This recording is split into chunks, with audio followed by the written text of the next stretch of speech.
పట్టిపాక రిజర్వాయర్ను నిర్మిస్తే ఈ ప్రాంత రైతులకు సాగునీరు సమస్య తీరుతుంది అన్నారు మంత్రి శ్రీధర్ బాబు. ముఖ్యమంత్రి రేవంత్ రెడ్డి రిజర్వాయర్ నిర్మాణంపై ప్రకటన చేస్తారని అన్నారు. ప్రాజెక్టు సర్వేకు ముఖ్యమంత్రి నిధులు కేటాయిస్తారని శ్రీధర్ బాబు వెల్లడించారు.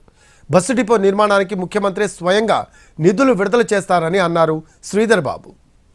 సందర్భంలో కూడా తేలండి ప్రాంతాలకు నీరు అందటం లేదని రైతులు పడతా ఉన్న ఆందోళన, ఆవేదనను మేమందరం కూడా పోయి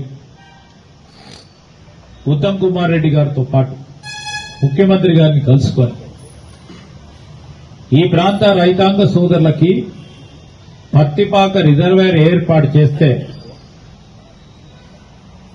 ఇబ్బంది లేకుండా ఉంటుందని చెప్పడంతో రేపు గౌరవ ముఖ్యమంత్రి గారు దాని విషయంలో ప్రకటన చేయడం జరుగుతుంది.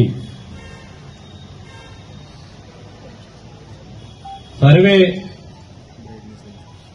కార్యాచరణ భాగంలో రేపు సర్వేకి నిధులు కేటాయింపు చేయడం జరుగుతుంది.